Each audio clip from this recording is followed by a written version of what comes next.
Monsieur, bonsoir. Nous sommes sur le tracé du BRT, plus précisément à la station de Liberté 1, le bus rapide transit, un projet qui ambitionne de révolutionner le secteur du transport urbain, faciliter le transport de masse, mais également lutter contre les embouteillages pour un investissement de 300 milliards de francs CFA. Il sera livré sous peu par le chef de l'État aux Sénégalais en guise de cadeau de fin d'année.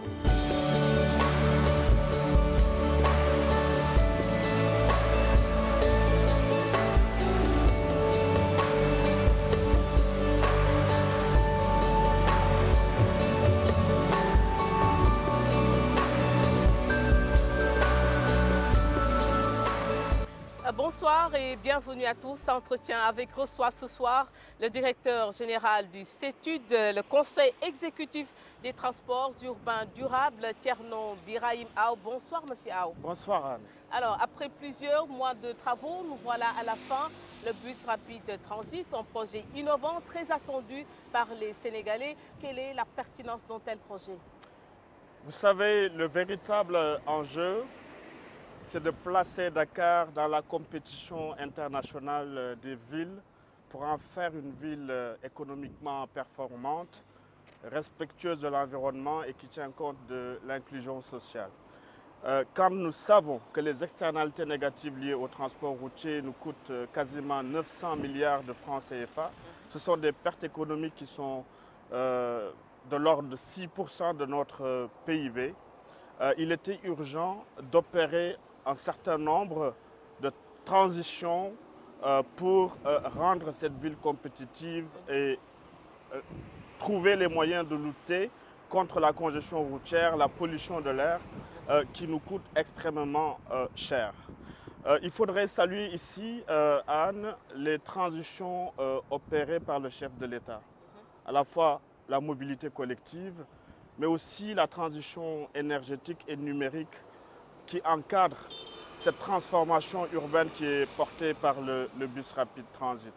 Nous sommes en train de réaliser au Sénégal le premier bus 100% électrique qui à terme sera alimenté à l'énergie solaire. C'est extrêmement transformateur avec des objectifs de transporter 300 000 voyageurs par jour. C'est l'équivalent de 250 000 véhicules qui seront évités et nous allons aussi avoir une régularité, un confort, des temps de parcours divisés par 2 et globalement un environnement de Dakar amélioré avec la prise en charge d'un package d'aménagement que nous avons livré aux collectivités territoriales.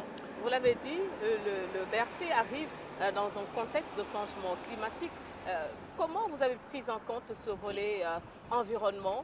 En faisant quoi concrètement? L'environnement et la résilience au changement climatique a porté tout le projet. Le BRT est le seul projet de transport qui est inscrit aux objectifs de la COP 21 relativement à nos engagements internationaux pour la réduction des émissions de gaz à effet de serre. Donc, c'est à travers plusieurs volets que nous avons pris en charge ces enjeux. D'abord, une mobilité électrique.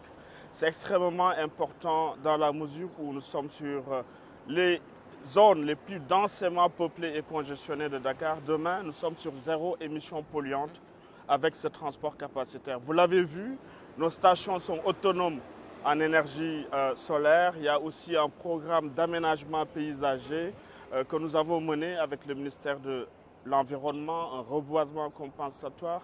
Nous avons aussi investi beaucoup dans l'assainissement.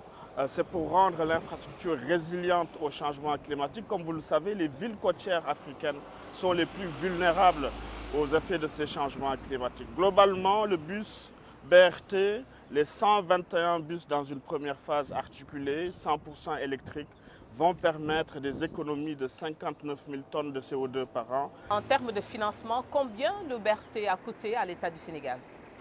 Nous avons un projet qui a un coût global de 419 milliards aujourd'hui, mais surtout ce qu'il faut rappeler dans les innovations que nous avons apportées, nous avons sollicité à travers un appel d'offres le secteur privé et le secteur privé a amené 31% de ce coût global d'investissement. C'est très important. Ce sont 120 milliards qui sont mobilisés pour les 15 ans de concession pour à la fois l'acquisition du matériel roulant 100% électrique, mais aussi l'exploitation et la maintenance de ce mode de transport révolutionnaire en Afrique. Dans cette structuration de financement, il faut comprendre aussi que nous avons amené un contenu local fort.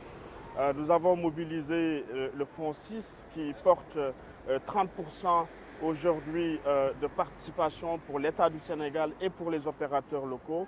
Et vous devinez qu'avec cette structuration, ce que nous faisons, c'est préparer l'avenir de nos opérateurs locaux aussi, c'est préparer Dakar à se développer avec d'autres transports collectifs sur site propre de type BRT. Le BRT, c'est 18 km, plusieurs communes traversées. En termes d'avantages, qu'est-ce que le BRT peut apporter à ces localités traversées? La réponse la plus simple, Anne, c'est de considérer que sur ces 18 km, avec les 14 communes qui sont traversées, nous allons transformer l'environnement urbain de Dakar. Donc les bénéfices sont à la fois économiques, sociaux et environnementaux. Je voudrais démarrer par l'emploi parce que dans le contexte démographique où nous sommes et l'urgence liée à l'emploi des jeunes, ce projet génère 1000 emplois directs. Ces emplois impacteront les communes parce que nous avons mis en priorité les emplois de proximité. Je peux annoncer ici que le recrutement en cours permet de dresser un premier bilan. Quasiment 50% des emplois sont dédiés aux communes traversées par le BRT. L'objectif de développement que nous avons avec ce projet, c'est de dédier 35% des emplois aux femmes. Le mal de Dakar, c'est aussi les inondations. Et donc, nous avons dimensionné pour 50 ans. Vous avez vu, pendant que nous étions en travaux, les désagréments étaient liés à l'installation d'un dispositif d'assainissement. Nous avons creusé parfois sur 6 mètres de profondeur et 2 mètres de diamètre sur ces dispositifs d'assainissement. Plus de 125 000 emplois seront accessibles aux résidents de ces communes-là qui pourront rejoindre le centre-ville en moins d'une heure. C'est extrêmement important. Pour finir, nous pouvons parler du CETUD. Ça ne se résume pas seulement au BRT. Quels sont aujourd'hui l'impact de ce projet, de cette structure et de ces missions? Pouvez-vous nous en parler? Vous savez, CETUD aujourd'hui est la première autorité organisatrice de la mobilité des transports en Afrique. Le Sénégal peut être fier de cette agence de développement de la mobilité durable, si je peux l'exprimer ainsi. Mais je voudrais m'arrêter sur ces 26 années d'expérience pour surtout relever que ces dernières années ont été particulièrement déterminantes avec la vision porté par le plan Sénégal émergent. C'est pour ça que nous faisons un TER, un BRT, en sortant de peut-être la composante qui déterminait beaucoup la mission du CETUD, la planification des transports et le renouvellement du parc automobile du secteur artisanal. Nous sommes désormais sur des projets d'envergure à très fort impact comme le BRT, et nous avons ainsi financé avec le gouvernement, bien sûr, avec l'accompagnement de nos partenaires au développement, le troisième plus grand projet de transport qui a démarré, qui ne fait pas beaucoup de bruit, mais qui sera livré en 2026. Nous pensons que il s'agit de quel projet? Les travaux vont être lancés en début 2024 certainement. Il s'agit du projet de restructuration globale du réseau de transport en commun de Dakar qui va amener un réseau de rabattement moderne au BRT et au TER avec 1000 bus à gaz et électrique qui va aussi, de la même manière que le BRT, porter sur des aménagements routiers, de l'assainissement, de l'éclairage. Sa première phase est complètement financée. Nous sommes en train de mobiliser les équipes et les appels d'offres sont en cours pour encore améliorer l'environnement des transports publics à Dakar. Mais on ne s'arrête pas là, on va plus loin. Aujourd'hui, le portefeuille privé que nous portons est très riche. Nous allons puiser dans tous les gisements de ressources que nous offre la nouvelle loi de partenariat public-privé pour travailler avec les collectivités territoriales et booster l'investissement privé pour améliorer aussi les transports. Il s'agit, en accord avec les collectivités territoriales, de faire des parkings, des fourrières, des gares. Nous allons accompagner ce type d'investissement. Mais pour me résumer, l'ambition du CETUD, aligné au plan Sénégal émergent, est traduit dans un document aujourd'hui validé par le gouvernement sous la présidence pour les comités de pilotage du ministre des Transports. Il s'agit du plan de mobilité urbaine durable 2035. Avec ce plan, nous cherchons à faire de Dakar une ville avec des transports collectifs sur site propre, mais une ville aussi apaisée. Apaisée parce que priorisant aussi les modes actifs, apaisée parce que respectueux de l'environnement en tenant compte de l'inclusion sociale.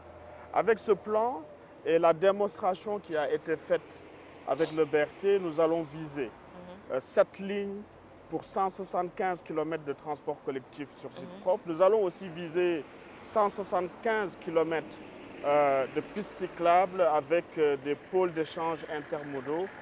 Miser clairement sur la transformation de Dakar par les transports capacitaires parce que l'avenir de cette ville ne peut pas se faire avec l'automobile tout court. Ça se fera avec une priorité au transport collectif, une priorité avec la mobilité active et le schéma d'investissement qui sera négocié avec l'accompagnement de l'État, des bailleurs de fonds, en intégrant le secteur privé et les collectivités territoriales, permettra clairement d'inscrire Dakar dans les capitales les plus compétitives en Afrique. Thierno Birahim Aw, merci. Je rappelle que vous êtes le directeur général du CETUD. Merci à vous également de nous avoir suivis. Rendez-vous demain pour un autre numéro d'entretien avec. Merci et bonsoir.